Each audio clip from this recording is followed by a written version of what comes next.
I've got a story to tell you, and this story comes from kind of a culmination of a lot of things all piling up all at once.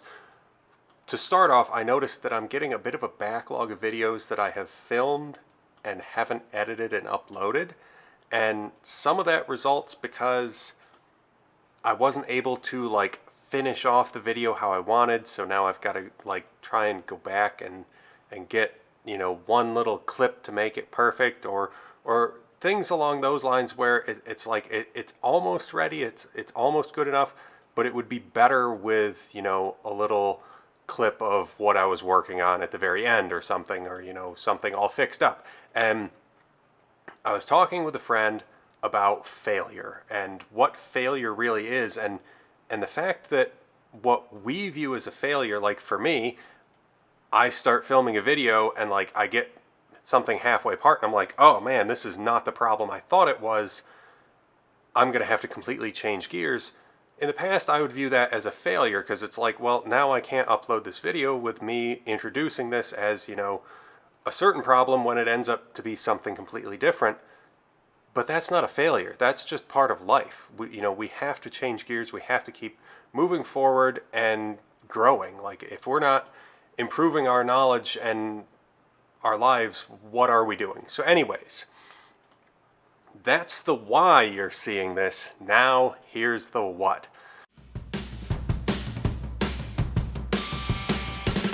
I had to go down to Georgia very last minute, took my W-123 because I had about a day's notice. I found out at 11 p.m. that I needed to be there the next morning. So with that aside, I took my W-123 because it's the most reliable car ever made. I get about halfway to Atlanta and there starts this funny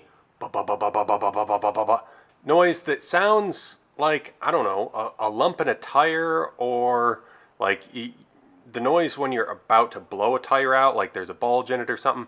It sounded kind of like that, and I'm nervous. I pulled off at the next exit, walked all the way around the car, inspected all four tires, nothing.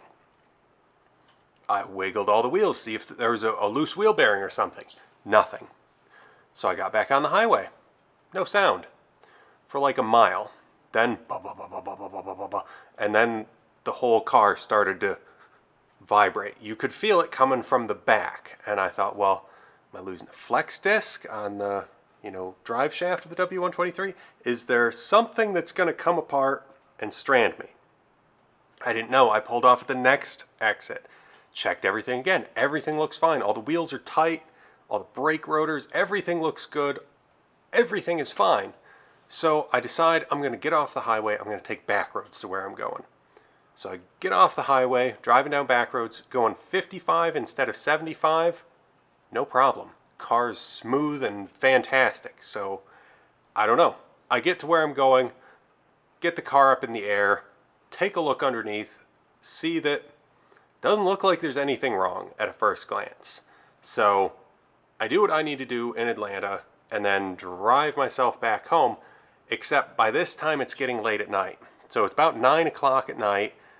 It's getting kind of dark, and I'm going along the interstate, and it starts, and I'm like, what is wrong with this thing? What is going on? And so pull off the next exit, look underneath, there's nothing wrong. Everything looks fine. So I'm looking under the car from the back. My wife is looking under the car kind of from the side, and I'm like, I don't understand this. Is it a wheel bearing? Is it, the universal joint on the drive shaft? Could it be a CV axle is going bad? I'm like, all the boots look fine. Nothing's ripped. They're all dry rotted, but none of them are ripped. So they should be fine, right? And she's like, that one's got a big rip in it. Like, what do you mean? Every time we've stopped, I've looked and there's no rips. And she's like, no, I can see a giant rip in this one. Well, it turns out where that sat, if it sat just right, you wouldn't be able to see the rip. And so this one CV boot has had a rip in it for who knows how long, and finally all the grease is slung out of it, and it's become rather unhappy. So, side of the road repair, we went down the road to a Lowe's. I bought a tube of grease and a roll of duct tape, and packed some grease in that CV, duct taped more than I can imagine. It was a challenge to get the duct tape around there, but I got a lot of duct tape on this thing. And we got back on the highway and it was dead silent all the way, like 100 plus miles, until we were literally turning off of the interstate and getting onto our local roads. At that point, I noticed just a little bop, bop, bop, bop, bop, bop, bop, and then it was fine all the way home. So after getting home, I said, well, simple.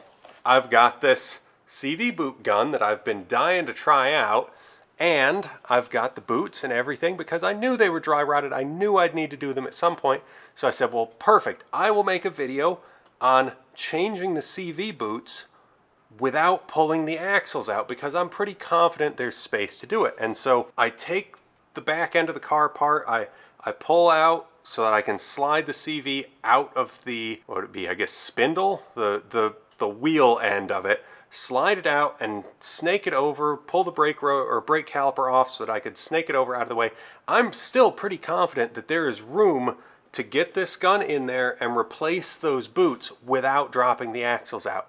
But when I got to that point, I realized that the good side of that CV axle, the one that still had the boot intact, so it had grease in it, was so notchy. It was bad. And so I've got a whole differential with CVs that I picked up in a junkyard because it's the rare 1985 2.88 ratio that was available on W123s. And I bought that because I saw it there. It was a pull apart. The car was getting ready to get crushed. It had been there for quite a while.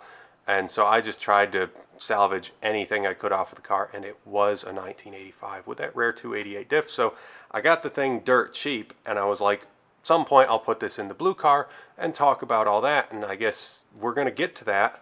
But for the purpose of today's video, I went and checked. All those CVs are flawless. The boots are dry rotted, but the CVs themselves are flawless. So I said, well, I need to drop the differential. And then, you know, once you start a project, how deep do you go? Because it's like, well, if I'm going to pull a differential, do I want to do rear subframe bushings? If I'm going to do rear subframe bushings, do I want to pull the drive shaft out, make sure the flex discs are good, change out the universal joint that everybody says can't be changed, but it absolutely can? Like, how deep down the rabbit hole do you go when you start a project? And I guess that's a topic for a whole nother video, because I'm bad about like compounding things. You know, while you're in there, you want to do everything, and sometimes we can't do everything. But with that being said, hopefully you have enjoyed hearing this story and seeing the little tidbits of me taking apart the rear end of the W123 and finding out that I need not just new boots, but entire new CVs, which has grown into an even bigger problem. But that's all for today. Thanks for watching.